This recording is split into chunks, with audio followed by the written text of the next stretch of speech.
Hello friends, the tour continues in part 2 of my review series on my most recent Tesla forecast. Let's check in with Loki. He is still sleeping but has turned around to face the opposite direction, so you can kind of see his ears up. He's got his face buried down in the bed. Let's share my desktop and continue the tour. We talked about these first two tweets in my 69 tweet forecast thread in the previous video. Let's keep going. The third tweet in my thread is captioned, Tesla makes the two best-selling luxury vehicles in the world, Model 3 and Model Y. Model 3 sales are still growing, but not by as much as Model Y, which continues ramping production up at both of Tesla's newest factories, Austin and Berlin. So what are we looking at here? I've got my actuals and my forecast labels turned the vertical direction now because that's where my time axis is on this chart. So when production is going up, up is to the right on this chart. I just thought it would fit the screen better to show the big difference that we've seen over the past year with Model Y passing Model 3, and it's going to continue doing that because Tesla has a couple of factories producing a lot more Model Ys all the time, increasing their weekly production capacity every week as they ramp up. That's hard to forecast.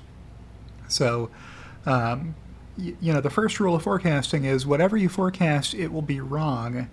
And I've done my best trying to forecast the production and deliveries out of Tesla's newest factories that are ramping up. But the middle part of the S-curve is the hardest part to try to forecast accurately. And that's where both of those factories are right now in Q2 of 2023.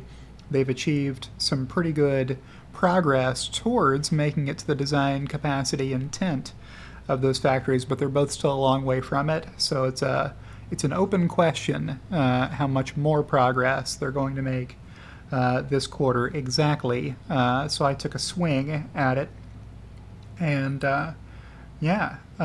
these are the numbers. Model Y is going to be selling more than 500,000 units per quarter in about a year from now is what I'm forecasting. So the number one selling vehicle in the world, and it'll keep going a little bit from there. So Tesla hater Brad Munkin famously posited that in December, not that long ago, December 26th of 2022, he was on a podcast with George Noble where he said, I think Tesla will make a loss next year. He thought Tesla was going to report losses in 2023. And George asked him, why do you think that? This is a short seller, mind you. George Noble, who has seen Tesla's earnings be positive for the past 3 years, he's like, Brad, why do you think they're going to report a loss in 2023?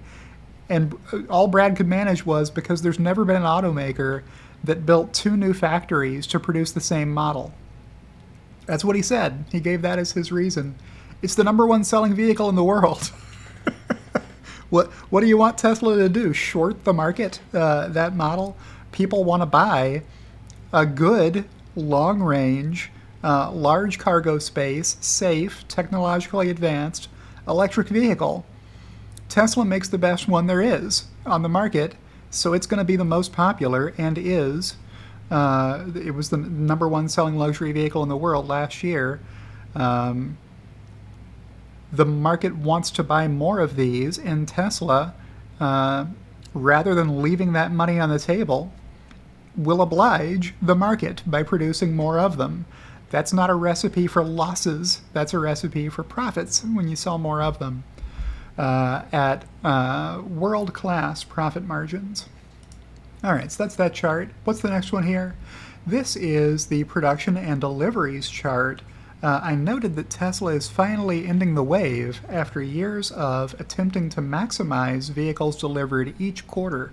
So that was always a dumb game Tesla would play trying to deliver every last vehicle they could before the end of each fiscal quarter to try to turn that inventory into cash, turn that inventory into revenue that you could report on your income statement. And that revenue, after costs, becomes more profit, right?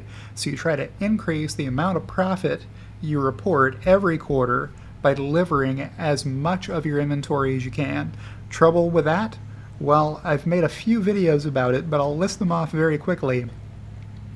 It makes you deliver most of the quarter's production in the last month of each quarter, which is dumb because it's too many deliveries for your staff to handle. So you're going to overburden them in that last month, and you're going to give them no work to do in the first month of each quarter because there is no inventory to be delivered. Tesla would produce the vehicles that had the farthest to travel to get to their buyers first during the quarter to allow enough time for it to get there and be delivered by the end of the quarter. But that meant delivery centers near each factory didn't have anything to deliver for the first month or two, right? That's dumb. A better pace of deliveries is to spread them out evenly so that every month you have about as many deliveries to make. So you don't have to pay overtime to people at the end of the quarter. You don't have to pay expedite fees to rush the shipping or the logistics to get cars to their buyers before the end of the quarter. Tesla stopped doing that. And all that fuss you've heard about Tesla's growing inventory is really just complaining that the solid red line on this chart, which I'll show you bigger in just a second, hasn't crossed the dotted white line deliveries in a while. Ending inventory levels rise as Tesla smooths global deliveries pace, reducing cost per delivery. So what are we showing you here? The production is the red line, the dotted line is the deliveries line. You'll note that in the past, sometimes there were more deliveries than production. You may wonder, how is that possible? It's because you begin the quarter with some vehicles available to be delivered. It's impossible to deliver absolutely all of them. So even when Tesla was doing the wave of deliveries, they still had some ending inventory they were unable to deliver. So you start off with that production banked and available to be delivered. And that's how.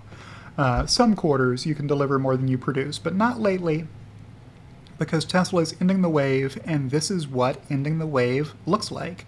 So these are actuals, you can see, and my forecast is for more of the same to continue. Now, I'm not guaranteeing that production is going to exceed deliveries every quarter for the next 5 quarters or whatever, but it might. Before they come back into closer alignment going forward as the ending inventory level stabilizes at some percentage of quarterly production that makes more sense to even out the pace of deliveries. And that was tweet number 4 from my thread, and that's a good place for me to end this video. So I'll say, if you've enjoyed today's video, click the like button. You can wave goodbye to Loki there. And if you're not subscribed to my channel already, why not go ahead and subscribe? You can also subscribe to me on Twitter. That's a good place to do that. Thank you to everyone who supports me, especially my executive producers, Kathy Kitchler and Rebellionaire.com, and I'll see you in the next one.